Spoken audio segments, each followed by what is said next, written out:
Assalamualaikum warahmatullahi wabarakatuh. Perkenalkan, nama saya Devi Klisa Yuna Putri dengan NIM 4011900046 dari kelas Ekonomi Syariah B. Di sini saya akan menjelaskan mengenai dividen polisi atau kebijakan dividen. Yang pertama yaitu kebijakan pembayaran dividen.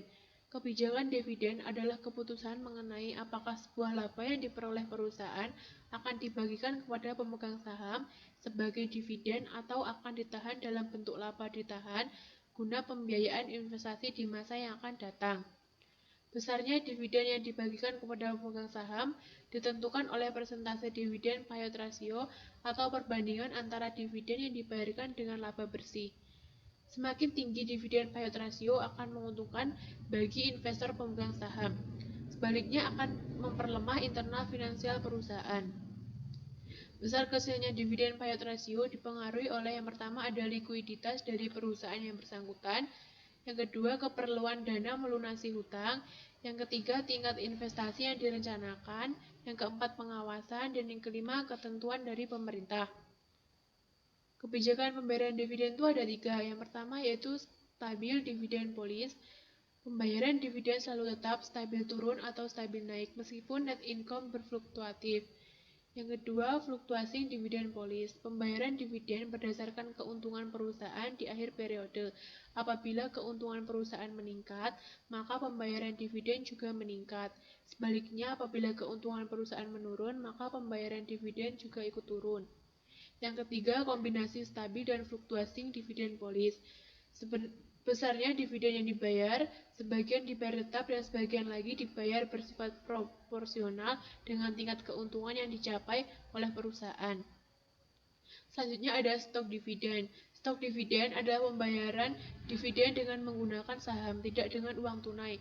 Dengan demikian, pemegang saham dengan adanya pembayaran dividen berupa saham ini, maka sahamnya akan bertambah. Bagi perusahaan dengan adanya stok dividen, diperlukan penyusunan kembali struktur modal perusahaan, karena proporsi kepemilikan pemegang saham tetap atau tidak berubah. Yang selanjutnya ada stock split. Stock split adalah pemecahan jumlah lembar saham. Jumlah lembar saham akan meningkat dan diimbangi dengan penurunan nilai nominal saham. Nilai kepemilikan pemegang saham tidak akan berubah. Tujuan dari stock split adalah untuk menjaga agar saham tidak terlalu mahal, sehingga mereka yang ingin memiliki saham bisa terpenuhi dan perusahaan dengan pertumbuhan yang lebih cepat akan meningkatkan harga saham lebih cepat lagi. Selanjutnya ada reserve split. Reserve split adalah pengurangan jumlah lembar saham yang dilakukan oleh perusahaan. Reserve split merupakan kebalikan dari stock split. Apabila stock split dilakukan dengan cara menaikkan jumlah saham, maka reserve split ini bekerja dengan cara menurunkan jumlah saham yang beredar di pasar untuk meningkatkan harga saham. Tujuan dari reserve split ini adalah untuk menaikkan harga pasar saham, karena selama ini harga saham tersebut dianggap terlalu rendah. Alasan perusahaan melakukan reserve split antara lain yang pertama memulihkan harga saham dan menarik investor. Perusahaan melakukan reserve split untuk memulihkan harga sahamnya pada tingkat yang optimal, sehingga diharapkan para investor akan tertarik untuk melakukan perdagangan. Yang kedua, mendapatkan posisi aman di pasar modal.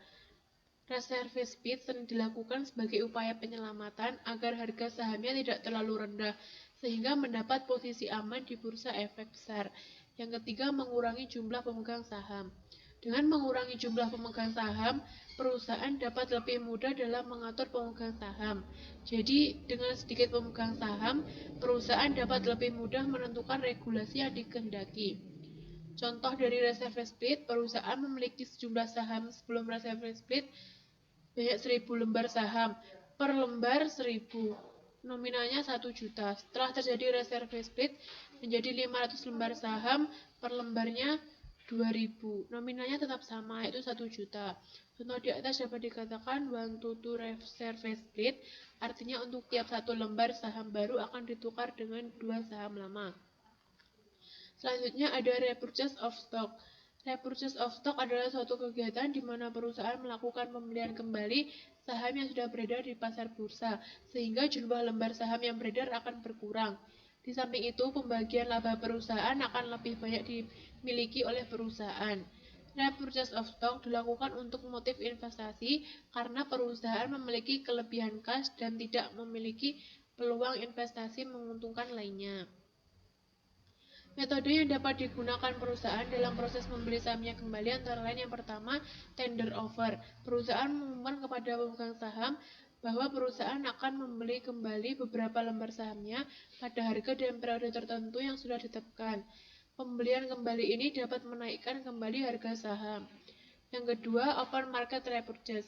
Open market repurchase ini tidak mengikat suatu perusahaan untuk benar-benar membeli kembali sahamnya sebanyak jumlah yang dijual sebelumnya, melainkan jumlah saham yang dibeli kembali relatif lebih kecil.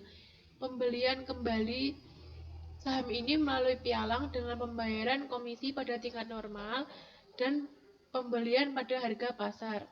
Yang terakhir ada DAX auction. Dalam metode DAX auction ini perusahaan menyebutkan rank harga saham yang ditawarkan di mana para pemegang saham akan memilih satu harga yang mereka tetapkan untuk menjual saham yang mereka miliki kepada perusahaan. Sekian dari saya, apabila ada kurang lebihnya saya mohon maaf. Wassalamualaikum warahmatullahi wabarakatuh.